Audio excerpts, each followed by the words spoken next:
يقول الله تبارك وتعالى في محكم تنزيله: والعصر إن الإنسان لفي خسر إلا الذين آمنوا وعملوا الصالحات وتواصوا بالحق وتواصوا بالصبر.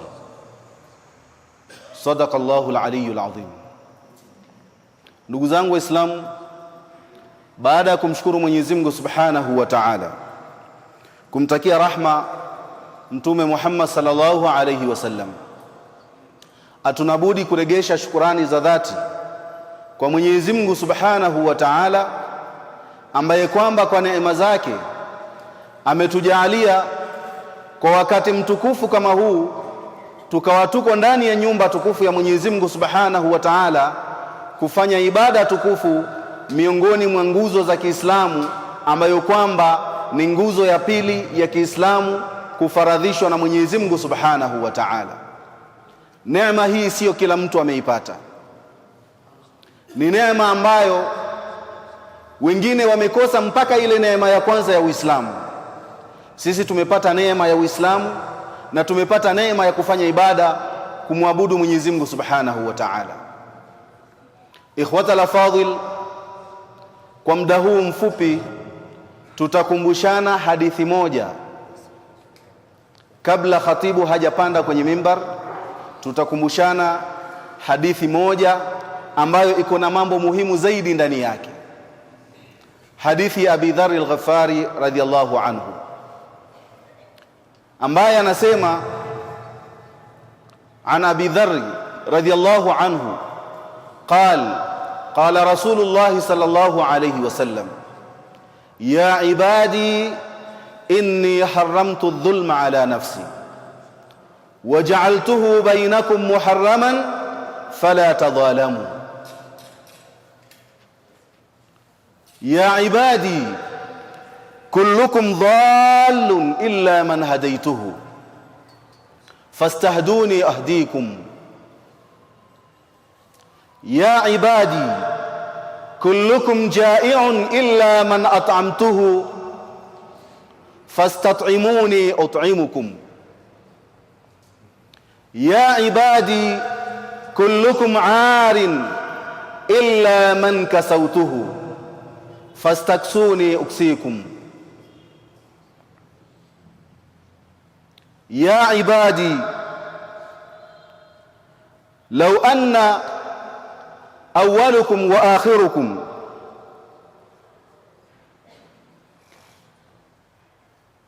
يا عبادي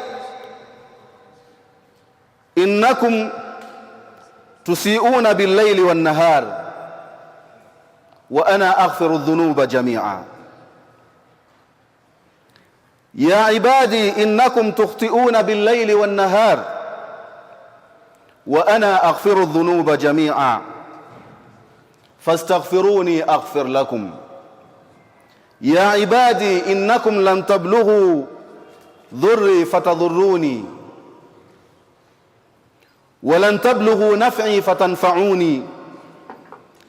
يا عبادي لو أن أولكم وآخركم وإنسكم وجنكم كانوا على أتقى قلب رجل واحد منكم ما زاد ذلك في ملكي شيئا.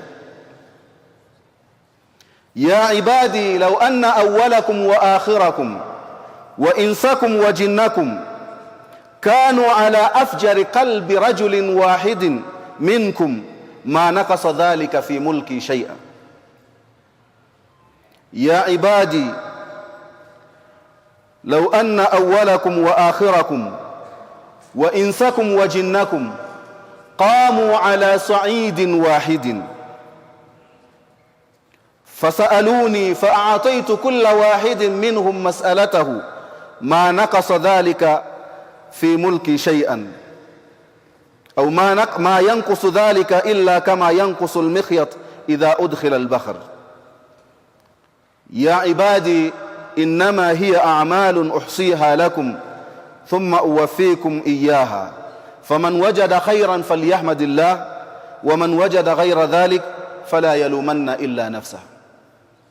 Hii ni moja katika hadithi ndefu ambazo amepokea Abi Dharr al-Ghifari radhiyallahu anhu, hadithi ambayo imekusanya mambo mingi ndani yake. Abu Dharr al-Ghifari ni sahaba ambaye ni katika maswahaba wa kwanza kusilimu. Alisilimu ima mtu wa 4 ama watano. Uislamu ulipokuja na Mtume SAW, mtu wa 4 kusilimu, ama baadhi ulama wanasema mtu wa 5 ni Abi Dharr al-Ghifari radhiyallahu anhu. Akaukubali Uislamu baada ya kusikia kule Maka kuna mtu amekuja yadai annahu nabii, anasema kwamba yeye ni mtume. Abi Dharr alikuwa Hijaz, pahali alipozaliwa, akaenda mpaka Maka kufuatilia habari za Mtume sallallahu alayhi wasallam. Akamuona akifanya tawafu na Abu Bakar, akamuona akifanya ibada, yeye hana chakula, anakunywa maji ya Zamzam, akiangalia ukweli wa yule mtu ambaye anaambiwa ni mtume. Akafuatilia habari mpaka alipoona huyu mtu kweli ni mtumi. Abi Dharr al-Ghifari akasilimu mwanzo wa watu ambao walisilimu, na Mtume SAW akamwambia, nenda kwa watu wako ukautangaze Uislamu. Kwanza alienda kwenye soko, Waislamu wamekusanyika, ama watu wamekusanyika, Uislamu na watu wachache.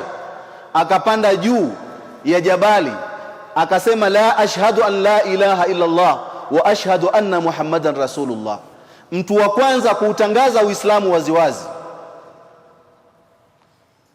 Makuraish au kufari Quraish wakakusanyika, huyu anatangaza dini ambayo sisi hatuitaki. Wakamfuata Abi Dharr, wakaanza kumpiga mpaka wakamwangusha chini. Alipokuwa yuko chini, akatokea Abbas radhiallahu anhu ambaye ni baba ya Abdullah bin Abbas, akawaambia, hamujui ya kwamba huyu ni katika Bani al-Ghaffar? Si kwamba anamtetea kwa sababu ni Muislamu, anamtetea kwa sababu ako katika kabila ya Bani al-Ghaffar, na Bani al-Ghaffar wanaishi Hijaz. Tukipiga mtu wao sisi kuenda kufanya biashara kule Sham, tunapitia Hijaz, kwa hivyo tutakuwa tumetangaza vita, mwacheni. Akaachwa. Na siku ya pili akaenda tena, akapanda juu, akasema, ashhadu an la ilaha illa Allah wa ashhadu anna Muhammadan abduhu wa rasuluhu. Akapigwa tena. Akaja tena Abbasi akamtetea, akamwambia, usirudi, hao watu watakuua. Akasema, na kesho nitarudi tena, kwa sababu ameamini ya kwamba hakuna mola apasaye kuabudiwa kwa haki isipokuwa Allah subhanahu wa ta'ala. Alizipokea hadithi 281 kwa Mtume sallallahu alaihi wasallam. Alikufa mwaka wa 31 katika ardhi ya Madina, na aliswaliwa janaza yake na Abdullah ibn Mas'ud radhiyallahu anhu. Anasema Abi Dharr al-Ghifari kutoka kwa Mtume sallallahu alaihi wasallam, ambayo hii ni hadithul qudsi. Mtume sallallahu alaihi wasallam anapokea kutoka kwa Mwenyezi Mungu subhanahu wa ta'ala, ya ibadi, enyi waja wangu, inni haramtu dhulma ala nafsi. Anasema, hakika mimi nimeharamisha dhulma katika nafsi yangu. Mwenyezi Mungu subhanahu wa ta'ala laisa bidhallamin lilabid, sio mwenye kutudhulumu sisi waja wake. Ameharamisha kabisa dhulma, kuwadhulumu waja wake, na ameharamisha dhulma, kudhulumu kiumbe chochote ambacho kwamba amekileta hapa duniani. Huwa a'dalul adilin wa huwa alladhi ya'muru bil adl, yeye ndiye muadilifu wa wale wenye kufanya uadilifu, na yeye mwenyewe ndo aliamrisha watu wawe na uadilifu. Akaharamisha dhulma kwa nafsi yake, waja'altuhu bainakum muharraman, na akaifanya dhulma baina yetu sisi wanadamu ya kwamba ni haramu, tusidhulumiane. Fala tadhalamu, akatuambia musidhulumiane. Adh-dhulm wad'u shay'in fi ghairi mawdhi'ihi, dhulma katika lugha ni kuweka kitu mahala ambapo sio mahala pake. Na dhulma inagawanyika mara 3. Kuna dhulmun la yaghfiru Allah, dhulma ambayo kwamba Mwenyezi Mungu subhanahu wa ta'ala haisamehe kabisa, la yaghfiru Allah anhu. Wa dhulmun yaghfiru Allah anhu insha, na kuna dhulma ambayo Mwenyezi Mungu akitaka anaisamehe. Wa dhulmun la yatrukuhu, na kuna dhulma ambayo kwamba ukiifanya dhulma hiyo Mwenyezi Mungu hakuachi salama, ataenda na wewe mpaka utakaporegesha haki ya mtu kwake, ama mpaka utakapoingia kaburini utaenda kurudisha haki yake, hausamehewi. Dhulma ya kwanza ambayo kwamba Mwenyezi Mungu haisamehe ni dhulma kubwa kama shirk. Inna shirka la dhulmun adhim. Mwenyezi Mungu anatuambia shirki ni dhulma kubwa, na akatuambia katika Qur'ani tukufu, inna Allaha la yaghfiru an yushraka bihi wa yaghfiru ma duna dhalika liman yasha. Hakika Mwenyezi Mungu hamsamehe yule mwenye kumshirikisha, lakini anasamehe wale wengine ambao kwamba wanafanya madhambi mengine makubwa, kama watataka toba, ama yeye Mwenyezi Mungu akitaka atawasamehe. Lakini mshirikina akifa kabla hajafanya tauba hapa duniani hasamehewi. Almushrik mukhalladun fi nnar, walkafir mukhalladun fi nnar, walmunafiq mukhalladun fi nnar. Hawa watu watatu Mtume SAW ametuambia wataingia motoni milele kama wataondoka duniani kabla ya kufanya tauba. Amma ahlul kabair, ama wale watu wengine wanaofanya madhambi makubwa, wengine wanakula riba, wengine wanaiba, wengine wanasengenya, insha Allahu adhabahum wa insha ghafara lahum. Mwenyezi Mungu akitaka atawaadhibu, akitaka atawasamehe. Lakini shirk ni dhulma ambayo Mwenyezi Mungu ameapa hatoisamehe kama mtu hatotaka tauba hapa duniani. Inna Allaha yaghfiru dhunuba jamia. Mshirikina anaingia kwenye aya hii ya kusamehewa kama ametaka tauba kabla hajaondoka duniani. Dhulma ya pili ni dhulma ya mtu kufanya madhambi ama makosa makubwa kama kuacha swala, ama kufanya dhambi ambalo kwamba Mwenyezi Mungu amekataa, ambalo lina alaka baina ya yeye na Mungu wake. Ni haki ya yeye kwa Mwenyezi Mungu Subhanahu wa Ta'ala. Mtu akifanya dhulma kama hii, Mwenyezi Mungu Subhanahu wa Ta'ala akitaka atamsamehe, akitaka atamuadhibu. Labda mtu ameacha swala tahawunan, bila udhuru wowote, yeye mwenyewe tu, huyu lazima atubie, ama ataenda kuadhibiwa kwa Mwenyezi Mungu Subhanahu wa Ta'ala. Na mwingine ni yule ambaye kwamba amechukua haki ya mwenzake, amemdhulumu mtu mwingine. La tadhlimanna idha ma kunta muqtadiran, usidhulumu kama uko na uwezo. Fadhulmu akhiruhu yatika bin nadam, hii dhulma mwisho wake itakuletea majuto makubwa. Tanamu ainaka wal madhlumu muntabih, utalala macho yako lakini yule ambaye umemdhulumu yuko macho. Yad'u alayka wa ainullahi lam tanami, yeye anaomba kwa Mwenyezi Mungu ili apate haki ambayo kwamba wewe umeichukua, na jicho la Mwenyezi Mungu halilali. La ta'khudhuhu sinatun wala naum, hata kusinzia Mwenyezi Mungu hasinzii.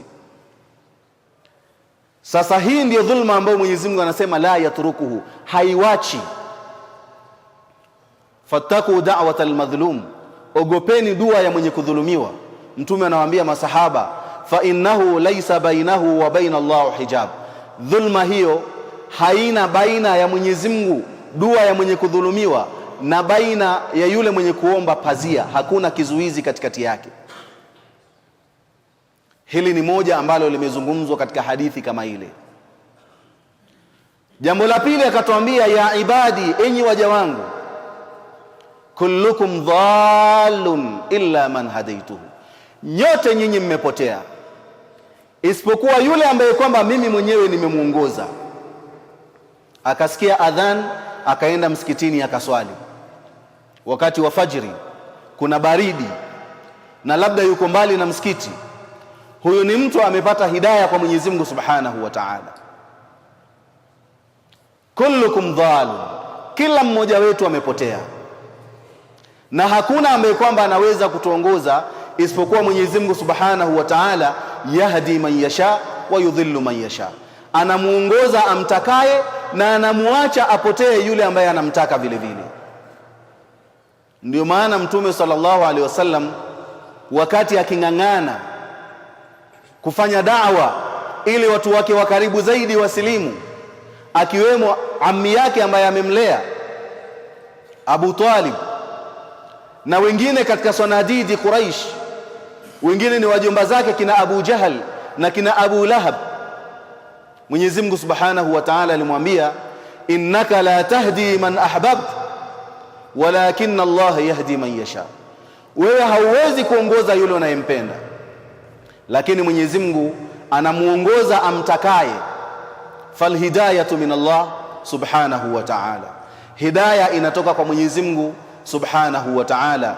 Tunatakiwa tumuombe hidayah na taufik, na tuwafanyie dawa ndugu zetu wengine ambao kwamba wamekubali la ilaha illa Allah Muhammadur Rasulullah, lakini wakawa na uvivu ama wakaghafilika kufanya ibada, la siyama ibada ya swala ambayo kwamba tunaifanya kila siku. Ibada zingine labda kama saumu ni mwezi mmoja kwa mwaka, kama zaka mtu ambaye kwamba ana mali ndo anafaa kutoa, na haji ni mara moja kwa maisha yako. Lakini ibada ya swala, wale ambao ni wavivu wengi wao wanakuwa wavivu katika ibada ya swala, kwa sababu tunaswali mara 5 kila siku katika maisha yetu, mpaka siku ambapo kwamba tutabebwa na janaza tuende tukahifadhiwa pale pahali ambapo kwamba Mwenyezi Mungu Subhanahu wa Ta'ala amepanga tutahifadhiwa sehemu kama hiyo. Kwa hivyo Mwenyezi Mungu anatuambia sote tumepotea isipokuwa wale wachache ambao kwamba yeye mwenyewe amewachagua akawaongoza.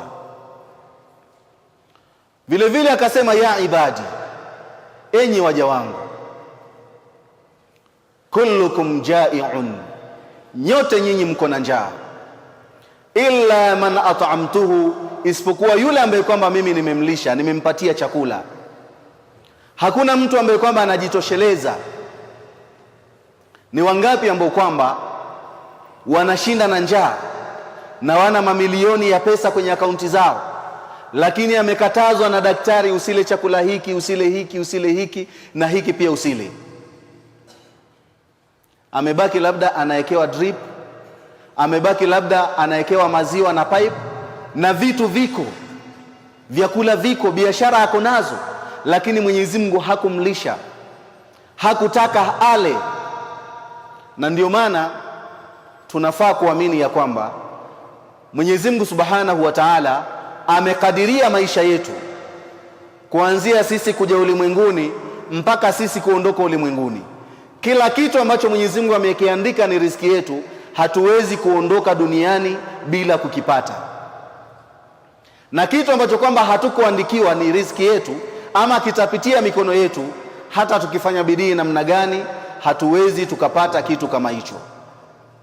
Ndio Mwenyezi Mungu kutuonyesha ukubwa wake anatuambia, kullukum jai'un, nyote nyinyi mko na njaa, illa man at'amtuhu, isipokuwa yule ambaye kwamba mimi mwenyewe nitamlisha, nitampatia kitu cha kula ale, nitampatia uwezo wa kuweza kula ili aweze kula kile alicho nacho.